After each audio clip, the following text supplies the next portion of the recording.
장애인 문화복지신문 제520호 제8면 기사입니다. 부천시 2026년 제1차 장애인 차별금지 및 인권보장위원회 개최. 부천시는 지난 17일 시청 창의실에서 2026년 제1차 장애인 차별금지 및 인권보장위원회를 열고 장애인 인권보장 정책 추진을 위한 소통의 시간을 가졌다. 회의는 남동경 부천시 부시장 주재로 진행됐으며 부천시 장애인인권센터 2025년 운영 실적 보고와 장애인 차별금지 및 인권보장 기본계획 2025년 추진 실적 보고에 이어 안건 심의 순으로 진행됐다.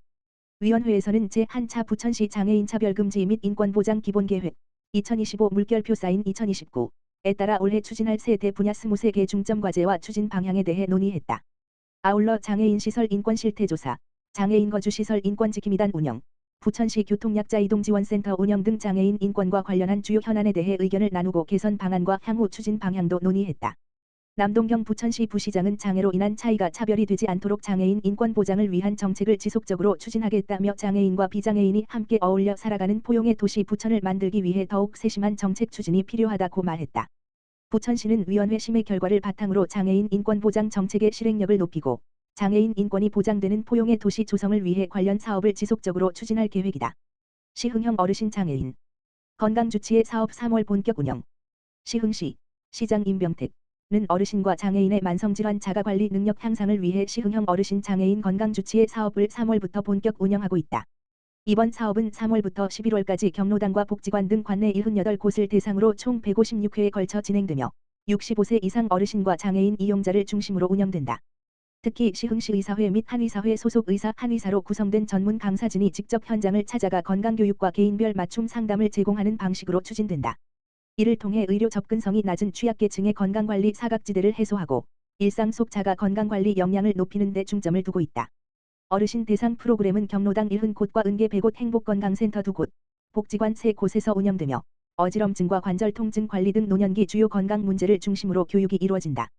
장애인 대상 프로그램은 오는 5월부터 7월까지 시흥시 보건소, 중부건강생활지원센터, 정왕보건지소 재활보건실에서 진행되며 장애 유형과 특성을 고려한 맞춤형 건강교육과 상담을 제공할 예정이다. 이형정 시흥시 보건소장은 시흥형 건강주치의 사업은 의료 접근성이 낮은 어르신과 장애인에게 전문 의료진이 직접 찾아가는 건강관리 서비스라며 앞으로도 지역 맞춤형 건강관리 사업을 확대해 건강 격차 해소와 건강한 노후 생활 지원에 최선을 다하겠다라고 밝혔다. 부천시 아동수당 지급 연령 만 9세 미만으로 확대. 부천시는 기존 만 8세 미만이던 아동수당 지급 연령을 만 9세 미만으로 확대한다. 이번 조치는 지난 3월 20일 개정 공포된 아동수당법에 따라 학령기 아동까지 지원 범위를 넓히기 위해 추진됐다. 아동수당은 아동 양육에 따른 경제적 부담을 완화하고 건강한 성장 환경 조성을 위해 추진하는 사업으로 부모의 소득과 재산에 관계없이 대상 아동 1번지 명당 매월 10만 원을 지원한다. 지급일은 매월 25일이며 아동 또는 보호자 명의 계좌로 지급한다. 시의 이번 아동수당 지급 연령 확대는 2026년부터 2030년까지 매년 1세씩 지급 연령을 상향해 만 13세 미만까지 단계적으로 적용하는 정부계획의 일환으로 추진한다. 이에 따라 시는 만 8세 도달로 지급이 중단됐던 아동 2017년 1월 1일 2018년 3월 31일 출생에 대해서도 보호자 동의를 거쳐 4월부터 수당 지급을 재개할 예정이다. 아울러 동행정복지센터는 대상 가정의 안내문과 문자 등을 통해 관련 내용을 적극 안내하고 보호자 동의 등 정보 변경 사항을 확인하는 한편 시는 대상 아동이 원활히 지원받을 수 있도록 제도 홍보를 강화해 나갈 계획이다. 김향미 부천시 아동보육과장은 아동수당 지급 연령 확대를 통해 더 많은 아동이 안정적인 양육 지원을 받을 수 있는 기반을 마련했다며 앞으로도 아동과 가정을 위한 지원 정책을 지속 확대해 나가겠다고 말했다. 부천시는 제도 변경 사항에 대한 안내와 홍보를 지속적으로 강화하고 대상 아동이 빠짐없이 지원받을 수 있도록 관리 체계를 보완해 나갈 방침이다. 시흥시 평생학습 장애인 우선 선발 시범 도입. 일기 모집서 큰 호응. 시흥시 시장 임병택은 올해부터 장애인의 실질적인 평생학습권 보장을 위해 대야 정왕평생학습관 정규 강좌의 장애인 우선 선발제를 시범 도입해 운영 중이다. 시는 지난 3월 9일 개강한 2026년 일기 평생학습 프로그램에 총 34명의 장애인이 수강생으로 확정됐다고 밝혔다. 이번 제도는 시가 추진하는 누구나 배우는 평생학습 열린 배움 한 자리 사업의 일환으로 추진됐으며 대야 정왕평생학습관 정규 강좌 모집 정원 중 1명을 장애인으로 우선 선발하는 원칙을 적용했다. 특히 시는 제도 시행에 앞서 평생학습관 강사들을 대상으로 장애인 평생학습의 이해와 유형별 특성 대응 교육을 시행하는 등 장애 친화적인 학습 환경 조성을 위해 힘을 쏟았다. 김상동 평생교육원장은 이번 장애인 우선 선발제도 시행은 장애인의 학습 접근성을 실질적으로 보장하고 지역사회 내 장애 친화적 학습 문화를 정착시키는 중요한 첫걸음이라며 앞으로도 일시적인 지원이 아닌 제도적 장치를 통해 누구나 차별 없이 꿈을 키울 수 있는 평생학습 도시 시흥을 만들어 가겠다라고 강조했다. 한편 시흥시는 이번 1기 운영 결과를 바탕으로 대야 정원 평생학습관과 장애인 평생학습팀과의 협업을 강화하고 학습자들의 피드백을 수렴해 본 제도를 더욱 보완 발전시켜 나갈 계획이다. 부천시 1분기 신규 의료급여 수급자 맞춤형 교육 운영. 부천시는 지난 23일 시청 소통마당에서 신규 의료급여 수급자 150여 명을 대상으로 2026년 1분기 의료급여제도 이용 안내 교육을 실시했다. 이번 교육은 의료급여제도에 대한 이해를 높이고 올바른 제도 이용 기준을 안내해 불필요한 의료 이용을 줄이고 복지재정의 효율적 운영 기반을 강화하기 위해 마련했다.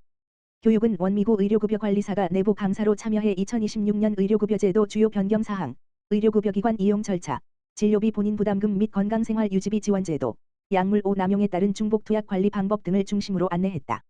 이어 복지정책과 직원이 부정수급 사례와 주요 유형을 구체적으로 설명하고 복지감면 혜택과 관련 제도를 참석자가 이해하기 쉽도록 사례 중심으로 풀어 안내했다. 이날 교육에는 부천시 보건소도 함께 참여해 현장에서 혈압과 혈당 무료 측정 서비스를 제공하고 측정 결과에 따라 개인 맞춤형 건강교육을 안내하는 등 건강관리 프로그램도 함께 운영했다. 특히 올해 새로 추진하는 부천 온 라이프 사업도 함께 소개했다. 시는 해당 사업이 시민의 존엄한 삶의 마무리와 사회적 고립 완화를 위한 생전 사후 서비스 연계 지원 사업이라는 점을 알렸다. 이에 따라 현장에서 신청서를 접수하고 향후 희망자에 대해 관련 서비스를 순차적으로 연계해 나갈 예정이다. 교육에 참여한 한 참석자는 그동안 어렵게 느껴졌던 의료급여 제도를 쉽게 이해할 수 있었다며 복합질환으로 여러 병원을 이용하면서 발생할 수 있는 중복투약 문제도 알게 돼 유익했다고 소감을 전했다. 정미연 부천시 복지정책과장은 앞으로도 수급자의 다양한 욕구를 반영한 맞춤형 교육과 지원을 지속 확대하겠다며 의료급여 수급권자가 지역사회에서 안정적으로 생활할 수 있는 기반을 강화하겠다고 말했다. 부천문화재단 공모 시작. 부천문화재단 대표이사 직무대행 김현아 이하재단 은지역 전문예술인의 지속 가능한 창작 활동을 지원하고 시민의 문화 향유 기회를 확대하기 위해 2026 모든 예술 31경기 문화예술활동 지원 사업 공모를 3월 18일부터 4월 3일 오후 3시까지 진행한다. 이번 공모는 경기도에 주소지를 둔 전문예술인 및 전문예술단체를 대상으로 하며 부천시에 거주하거나 활동하는 예술인 또는 장애예술활동, 장애예술인 참여, 장애인 대상, 예술 프로젝트를 기획하는 경우 가산점을 부여한다.